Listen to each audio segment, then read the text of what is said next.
Welcome to BitBlitz Horror, where nightmares come to life. I'm your host, and tonight we're diving into The Pulsing Dark, a chilling tale of a heart transplant gone terrifyingly wrong. Before we begin, make sure to hit that like button and subscribe for more spine-tingling stories. Now, let's plunge into the darkness and uncover the horrifying secrets that lie within a borrowed heart. I never believed in the supernatural. As a man of science, a cardiologist no less, I prided myself on my rational thinking and evidence-based approach to life. But that was before the transplant. Before I received a new heart. Before I started seeing him. My name is Fred, and this is my story. It began 3 months ago when I woke up in the hospital, groggy and disoriented. The steady beep of the heart monitor was the first thing I heard, followed by the hushed voices of nurses and doctors. I tried to speak, but my throat was dry and raw from the intubation tube. "He's awake," I heard someone say. "Dr. Thompson, can you hear me?" I managed a weak nod, my eyes slowly focusing on the concerned face of my colleague, Dr. Chen. She smiled, relief evident in her eyes. "The surgery was successful, Fred. You have a new heart." I should have felt elated. After all, I had been on the transplant list for months, my own heart failing due to a rare genetic condition. But as I lay there, feeling the unfamiliar rhythm in my chest, a strange sense of unease washed over me. The first few weeks of recovery were uneventful. I focused on regaining my strength, determined to return to my practice as soon as possible. It wasn't until I was discharged and back in my own home that things began to change. It started with whispers. At first, I dismissed them as the lingering effects of the anesthesia or perhaps a side effect of the immunosuppressants. But they persisted, growing louder and more distinct with each passing day. One night, as I lay in bed, staring at the ceiling, I heard it clearly for the first time.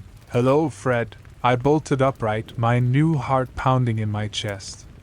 The voice had come from right beside me, but when I turned on the light, the room was empty. "Who's there?"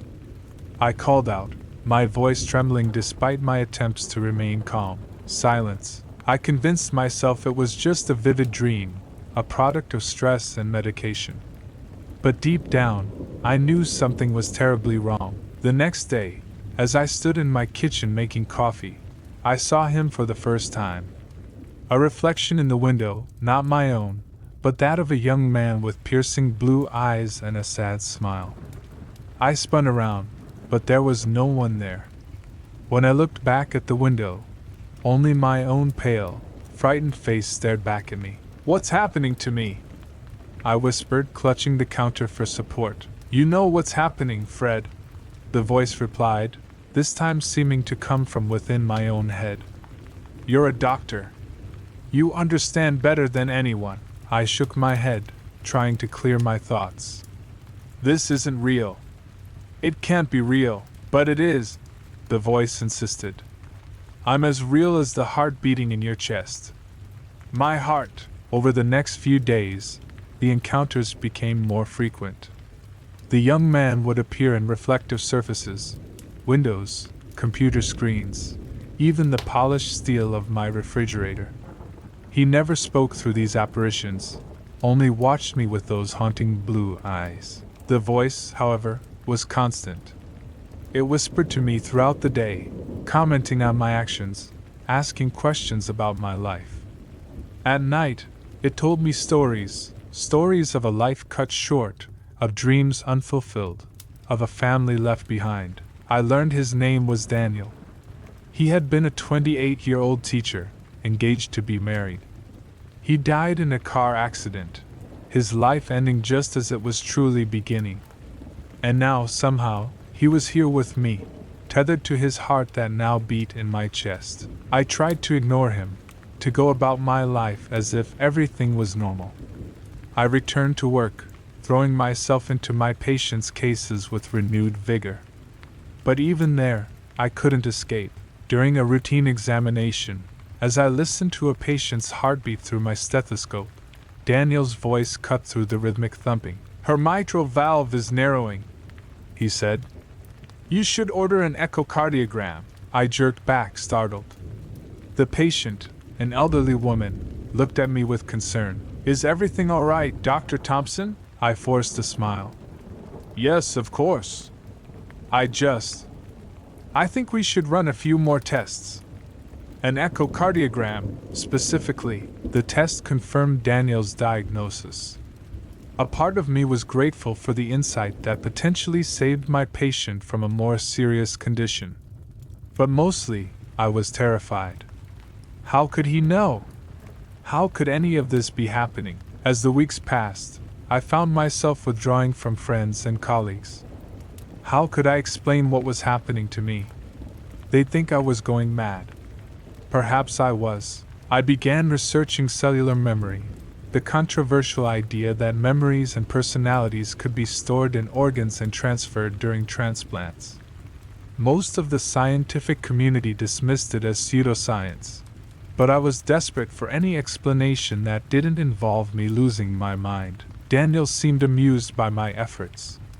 "You won't find the answers in your medical journals, Fred," he said one night as I pored over yet another study. "Some things can't be explained by science." I slammed the book shut in frustration. "Then what do you want from me? Why are you here?" There was a long pause before he answered, his voice softer than I'd ever heard it. "I'm not sure. Maybe I'm not ready to let go." For the first time, I felt a pang of sympathy for this spectral presence. He was just as confused and frightened as I was. "Tell me about your life," I said, surprising myself with the request, and so he did. Over the next few weeks, Daniel shared his stories with me. He told me about growing up in a small town, about his passion for teaching, about the moment he met his fiancée. He spoke of his fears and regrets, of the life he'd planned and the future he'd lost. I found myself looking forward to our conversations. In a strange way, Daniel had become a friend, perhaps the only one who truly knew me now. But as we grew closer, I noticed changes in myself. I developed new tastes in food and music. I found myself using phrases that had never been part of my vocabulary before. It was as if Daniel's personality was slowly merging with my own.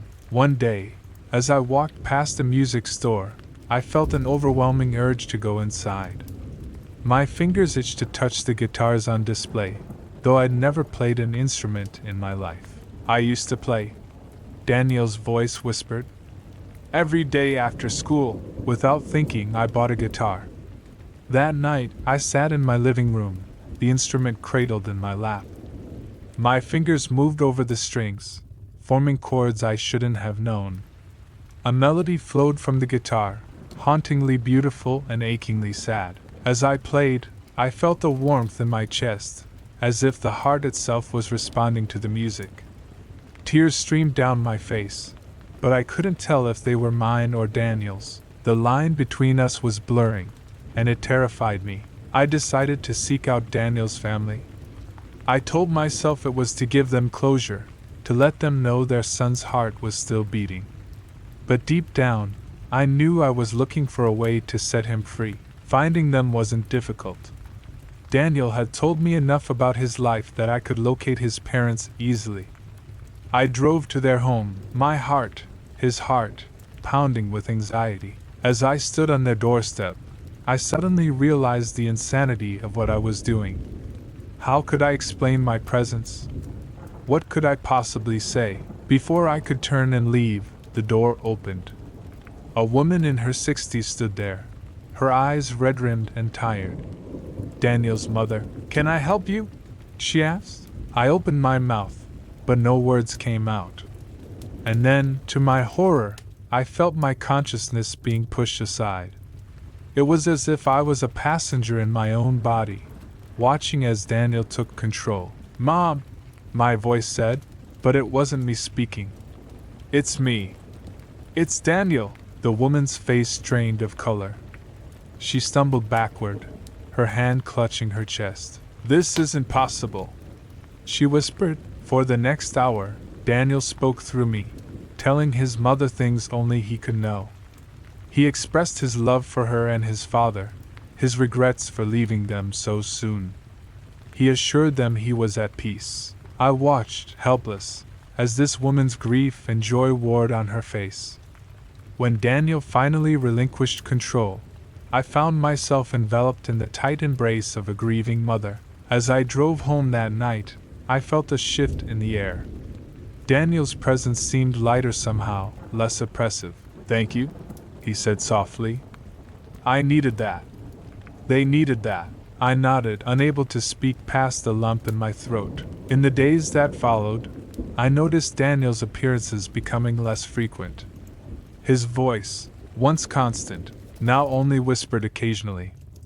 I found myself calling out to him, afraid of losing this strange connection we formed. One night, as I lay in bed listening to the sound of my heartbeat, our heartbeat, I felt him there one last time. "It's time for me to go, Fred," he said, his voice fading like a distant echo. "I'm not sure I'm ready," I admitted, surprising myself with the truth of it.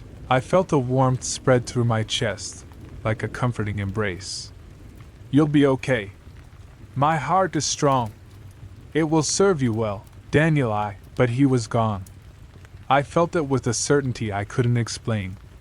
The presence that had been with me for months, the voice that had become as familiar as my own, had moved on. In the silence of my room, I placed a hand over my heart, feeling its steady rhythm. It was just a muscle, pumping blood through my body. And yet, it was so much more. It was a gift, a second chance at life, a connection to a soul I would never have known otherwise. As a doctor, I had always seen the human body as a complex machine, each part serving its function. But now I understood that we are more than the sum of our parts. We are our experiences, our memories, our connections to others. And sometimes, those connections transcend what science can explain. I still don't believe in the supernatural. Not really. But I believe in the power of the human heart, its capacity to love, to grieve, to heal, and to connect us in ways we may never fully understand. My name is Fred, and this is my story. A story of two hearts beating as one, of a life lost and a life saved, of a journey that taught me the true meaning of living. And every time I place my stethoscope against a patient's chest, I listen not just for the rhythm of their heart, but for the story it might tell. Because now I know, every heartbeat is a story, and some stories are more extraordinary than we could ever imagine.